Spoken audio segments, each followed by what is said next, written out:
வணக்கம். ஒரு பேரண்ட் பேசிட்டு இருக்கும்போது அவங்க என் குழந்தைக்கு ஆட்டிசம் இருக்கா அல்லது ADHD இருக்கான்னு நீங்களா சொல்லுங்க அப்படின்னு சொன்னாங்க.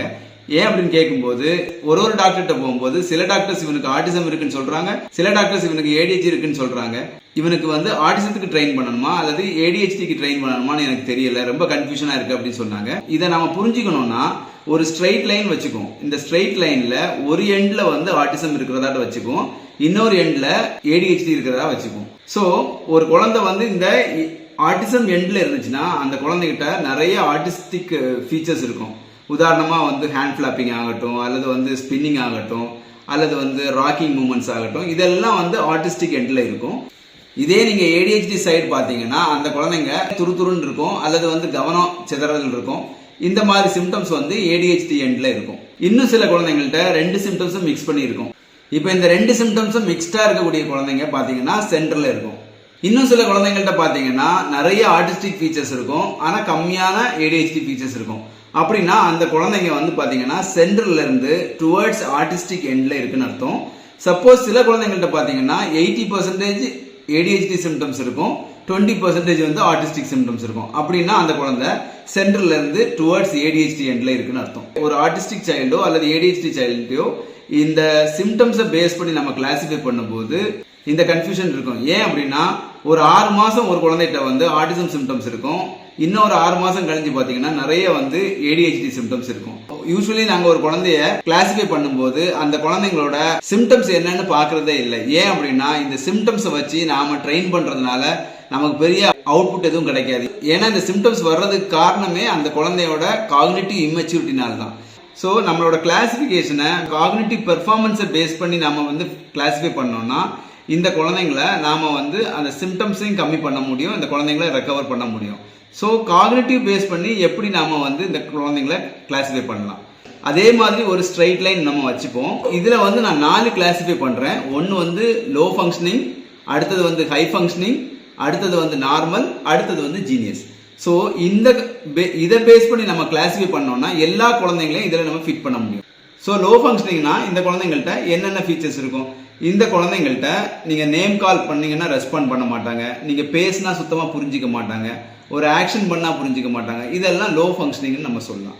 அதுவே ஹை ஃபங்க்ஷனிங் சைல்டு வரும்போது இந்த குழந்தைங்களுக்கு லெட்டர்ஸ் ஐடென்டிஃபை பண்ண தெரியும், பிக்சர்ஸ் ஐடென்டிஃபை பண்ண தெரியும், நாம பேசினா புரிஞ்சிக்க தெரியும், நீங்க ரைட்டிங் சொல்லி கொடுத்தா ரைட்டிங் கத்துப்பாங்க. ஸோ இதெல்லாம் ஹை ஃபங்க்ஷனிங் ஆட்டிசம் நம்ம சொல்லலாம்.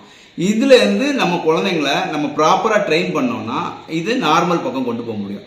இந்த நார்மல்ல இருந்து அந்த குழந்தைங்களை இன்னும் ப்ராப்பரா ட்ரெயின் பண்ணா அந்த குழந்தைய ஜீனியஸ் லெவல் கொண்டு போக முடியும்.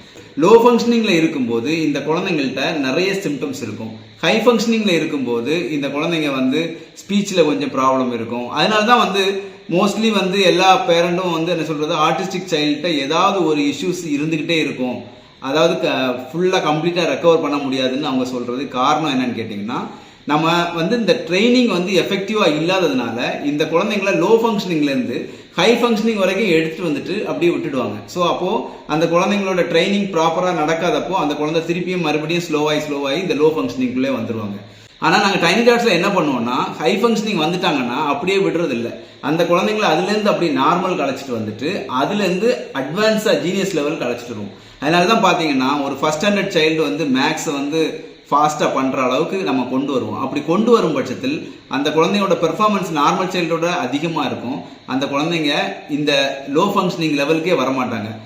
அந்த ஒரு ஜீனியஸ் லெவலுக்கு அந்த குழந்தைங்களை நம்ம கொண்டு போயிட்டோம்னா சப்போஸ் நம்ம ட்ரைனிங் பண்ணாம விட்டா கூட அந்த குழந்தைங்க நார்மல்ல தான் நிற்பாங்களே தவிர்த்து ஹை ஃபங்க்ஷனிங் லெவல்ல வரமாட்டாங்க.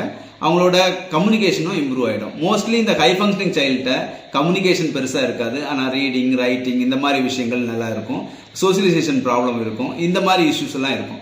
இதுல நீங்க காக்னிஷன்ல நல்லா ஒர்க் பண்ணீங்கன்னா அந்த குழந்தைங்க அப்படியே நார்மலுக்கு போறாங்க, நார்மல்ல இருந்து அடுத்தது ஜீனியஸ்க்கு ஒர்க் பண்ணலாம். ஸோ இந்த குழந்தைங்களை நம்ம கம்ப்ளீட்டா நார்மல் ஆக்கணும்னா இந்த ட்ரைனிங்கை நம்ம எவ்வளவு கன்சிஸ்டண்டா எவ்வளவு லாங்கர் பீரியட் பண்றோம்னா பொறுத்து இந்த சேஞ்சஸை நம்ம அச்சீவ் பண்ண முடியும்.